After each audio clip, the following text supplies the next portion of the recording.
আমরা করব যে আজকের পর্বে তোমাদের সকলকে একরাশ প্রীতি ও শুভেচ্ছা জানিয়ে শুরু করছি আমাদের আজকের আয়োজন। তোমাদের সাথে আছি আমি তাইম আহমেদ বৃন্ত। প্রতি পর্বের মতো এই পর্বেও শুরুতেই জানিয়ে দিচ্ছি এই সপ্তাহের সংবাদ শিরোনামগুলো। সারা দেশে বন্যার পানি কমতে শুরু করেছে, ক্ষয়ক্ষতির সাথে মৃত্যুর সংখ্যা ৩১-এ দাঁড়িয়ে।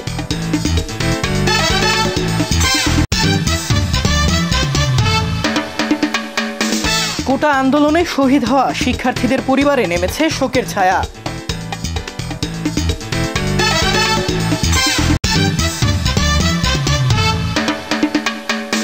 বন্যার্তদের সহযোগিতায় জাতি ধর্ম বর্ণ নির্বিশেষে শিশু থেকে বুড়ো সহযোগিতায় এগিয়ে ঢাকা বিশ্ববিদ্যালয়।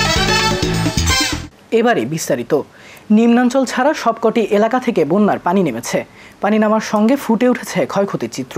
তবে বন্যা কবলিত অনেক এলাকায় খাদ্য, নিরাপদ পানির সংকট ও বিদ্যুৎ সংযোগ না থাকায় বানভাসী মানুষের ভোগান্তি এখনও কমেনি। ২৮ আগস্ট সচিবালয়ে এক ব্রিফিংয়ে দেশে চলমান বন্যায় ৩১ জনের মৃত্যু হয়েছে বলে জানিয়েছে দুর্যোগ ব্যবস্থাপনা ও ত্রাণ মন্ত্রণালয়। আফরিন আক্তারের রিপোর্ট। কয়েকদিনে বৃষ্টি না হওয়ায় ও উজান থেকে পানি কমে আসায় কুমিল্লার বন্যা পরিস্থিতি উন্নতি হয়েছে। গোমতী নদীর পানি বিপদসীমার ৫৯ সেন্টিমিটার নিচ দিয়ে প্রবাহিত হচ্ছে। বুড়িজং, ব্রাহ্মণবাড়িয়া ছাড়াও লাকসাম, মনোহরগঞ্জ, ১৪ গ্রাম উপজেলার পানি কমেছে।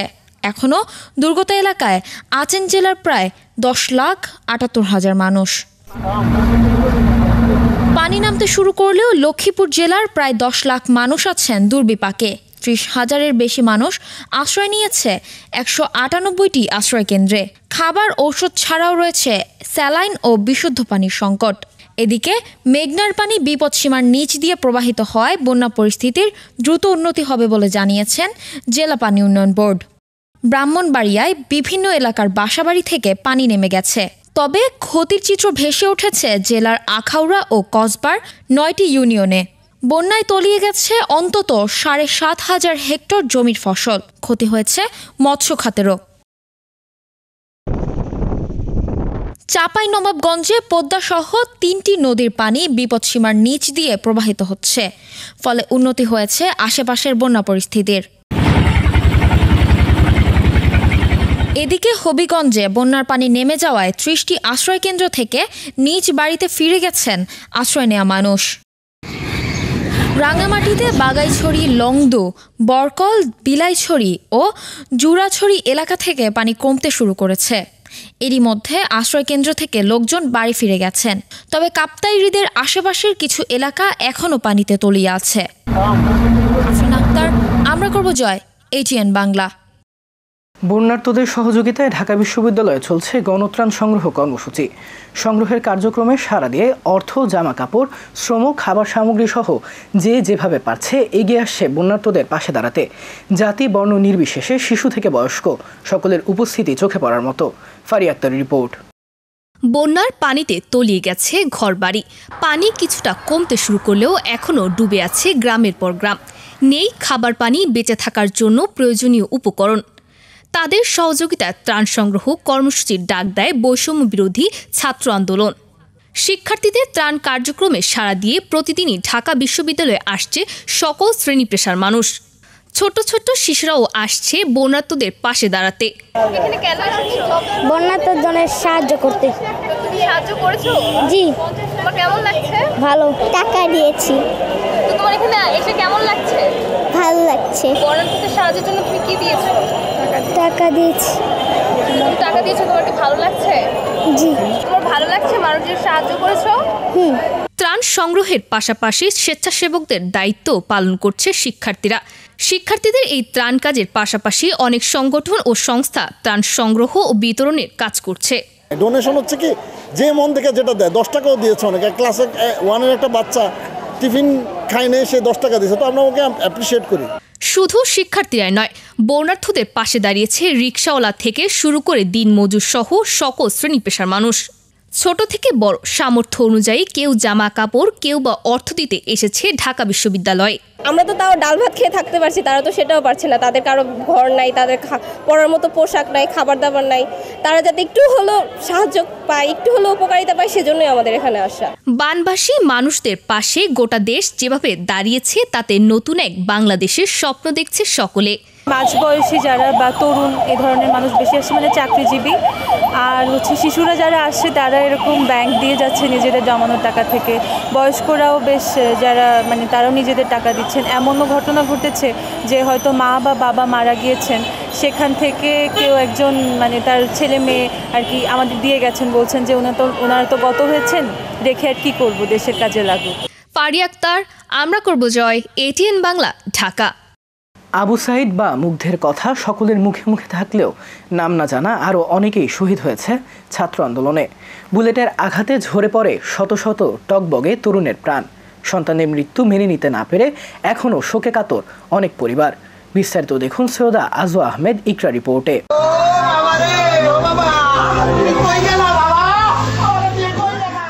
পড়ার টেবিলের বইগুলো সুন্দরভাবে স্তূপে সাজানো আছে। আজ এখানে গুলি করছে, হাতের এখানে গুলি করছে, মানে একটা বাচ্চাকে মারতে মানে এতগুলো গুলি লাগে ওদের, মানে এটা আমার মানে বলার মনে কোনো ভাষা নেই, মানে বোঝানোর কোনো ক্ষমতা নাই যে একটা বাচ্চাকে মারতে এতগুলো গুলি লাগে।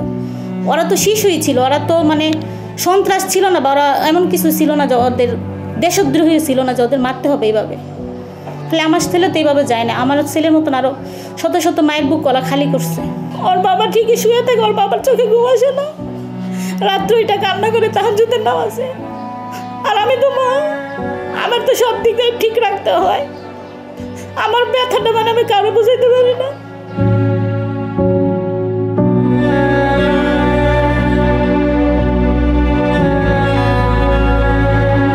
জিল্লুরের পরিবারের মতোই শোক নেমে এসেছে আলভির পরিবারেও। ৪ আগস্ট বৈষম্য বিরোধী ছাত্র আন্দোলনের সরকার পতনের দাবিতে উত্তাল ছিল ঢাকাসহ গোটা দেশ।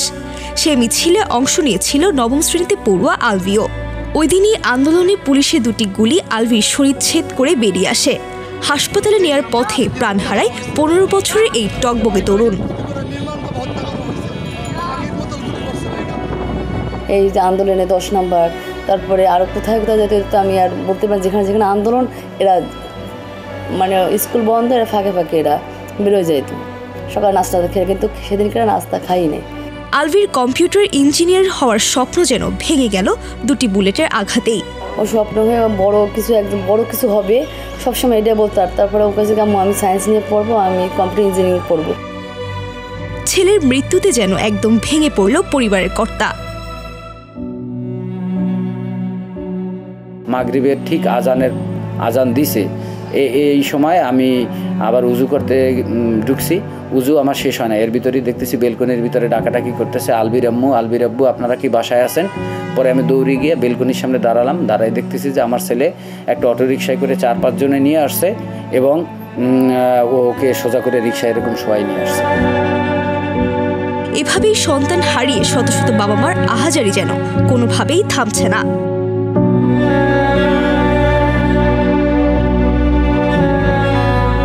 এভাবেই শত মায়ের বুক খালি এবং স্বপ্নভঙ্গের মাধ্যমে আজ সূচনা হয়েছে নতুন এক বাংলাদেশের। কোটা সংস্কার আন্দোলনকে ঘিরে বহু মানুষ শহীদ হয়ে চলে গেছে না ফেরার দেশে।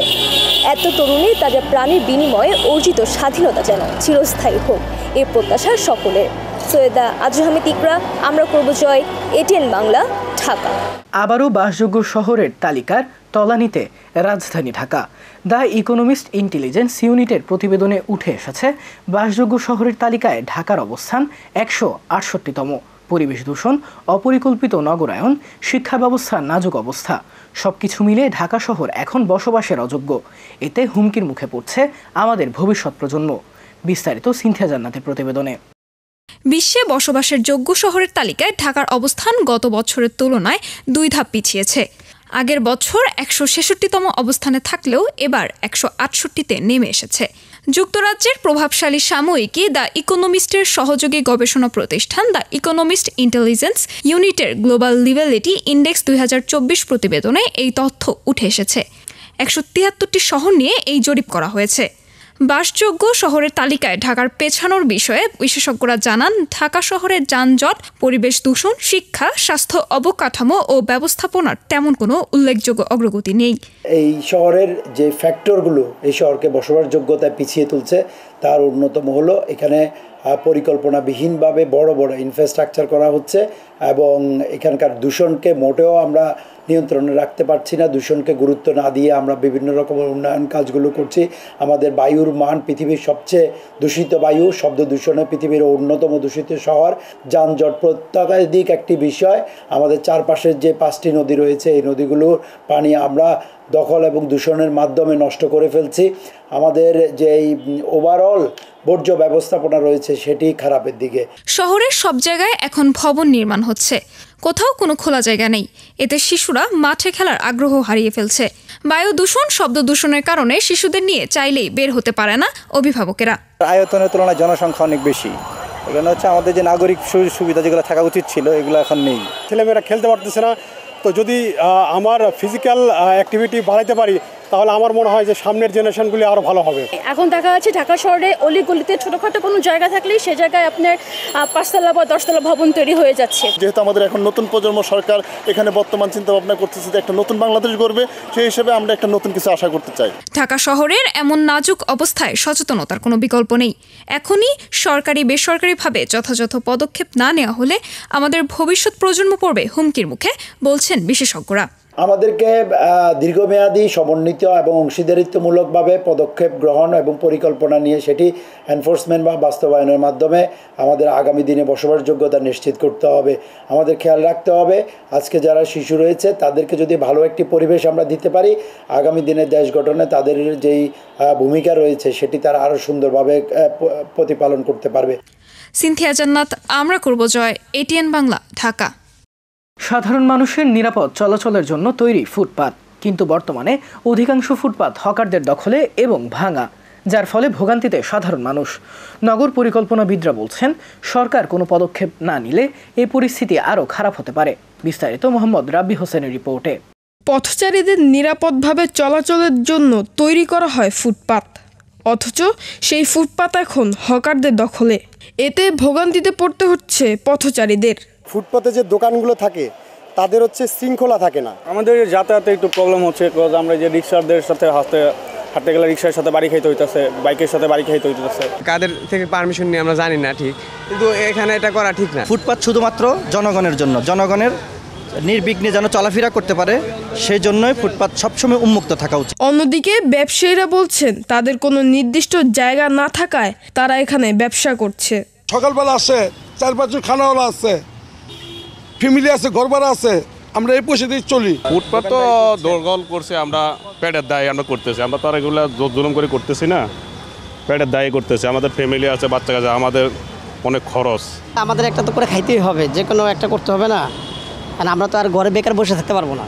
ফুটপাত নিয়ে নগর পরিকল্পনাবিদের একজনের সাথে কথা বললে তিনি জানান, পথচারীদের চলাচলের সুবিধার জন্য খুব দ্রুত এসব ভাঙ্গা ও হকারদের দখলে থাকা ফুটপাতগুলো রাষ্ট্রীয়ভাবে কার্যকর পদক্ষেপ নেওয়া হবে। ফুটপাতের কিন্তু নানাবিধ উপকার আছে, শুধুমাত্র আমরা এক জায়গা থেকে আরেক জায়গায় যাচ্ছি বিষয়টা সেরকম না, এটা নানাবিধ দিক আছে। আর সেই দিকগুলোর যদি আমরা রেজাল্ট পেতে চাই, সেই রেজাল্ট পাওয়ার জন্য আমার এখানে সংশ্লিষ্ট যারা আছে, বিশেষ করে এখন যারা ব্যবহার করছে তাদের সাথে নিয়ে পরিকল্পনা করতে হবে। একটি জিনিস আমাদের বলার অবকাশ নাই যে আমাদের আইন কানুনের যে বাস্তবায়ন সেই জায়গাটায় কোনো রকম শিথিলতা দেখানো যাবে না। কিন্তু এই জায়গাটাতে আমি যেটা বারবার বলার চেষ্টা করছি, আমাদের হকারদেরকে রাতারাতি বন্ধ করে দিয়ে তাদেরকে হটাও বললেই কিন্তু সমস্যার সমাধান হবে না। এই বিষয়টা টেকসই সমাধানের জন্য তাদের সাথে বসে আলাপ আলোচনা করে একটা পরিকল্পনা করতে হবে এবং সেই পরিকল্পনা বাস্তবায়ন করতে হবে। হকারদের জন্য নির্দিষ্ট জায়গা তৈরি করা হলে উপকৃত হবে পথচারীরা। মোহাম্মদ রাব্বি হোসেন, আমরা করব জয়, ATN বাংলা, ঢাকা। বর্তমানে অনেক অভিভাবকরা তাদের সন্তানকে শিল্প সংস্কৃতির চর্চা থেকে দূরে সরিয়ে রাখছেন। তাদের ধারণা সাংস্কৃতিক অঙ্গনে যুক্ত হলে শিশুটির লেখাপড়ায় ব্যাঘাত সৃষ্টি হবে। তবে বিশেষজ্ঞরা বলছেন শিশুকাল থেকে সাংস্কৃতিক চর্চা শিশুর সুন্দর জীবন গঠনে ভূমিকা পালন করে। বিস্তারিত মারিয়া আফরিন মাহি রিপোর্টে।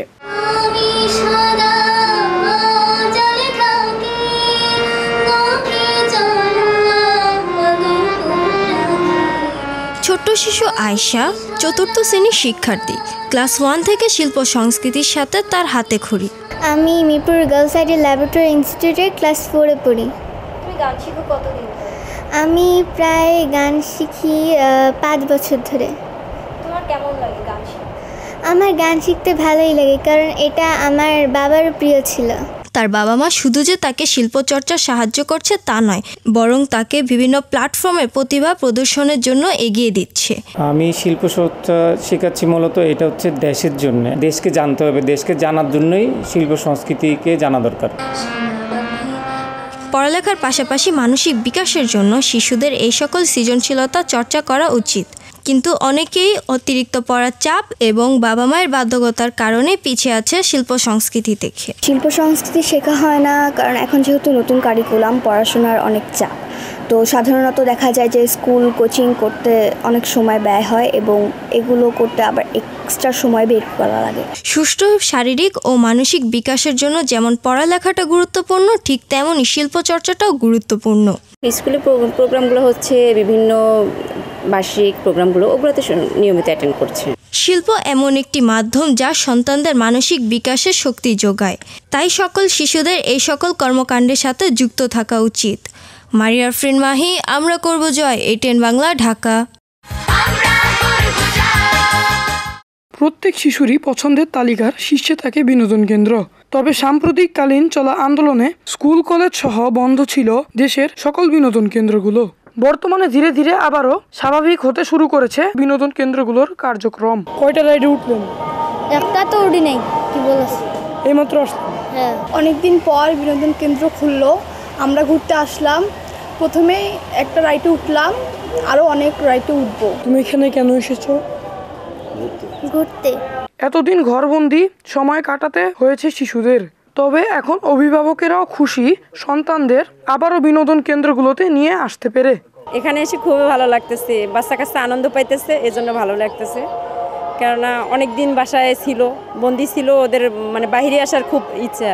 খুব আনন্দ লাগতেছে, বাচ্চারা নিয়ে আইসি ঘুরতে। আমার কাছে অনেক ভালো লাগতেছে, বাচ্চারাও অনেক মজা করতেছে, বাচ্চারা অনেক খুশি। বিনোদন কেন্দ্রগুলোর কর্তৃপক্ষরা জানান, অনেকদিন পর আবারও বৃদ্ধি পাচ্ছে ঘুরতে আসা দর্শনার্থীদের সংখ্যা। এখন সে আগের মতো তো আসতেছে না, কারণ ছাত্রদের একটা গেল, তো ওর পরের থেকে লোকজন কিছু কম হইতেছে, হবে আস্তে আস্তে হবে হয়তো।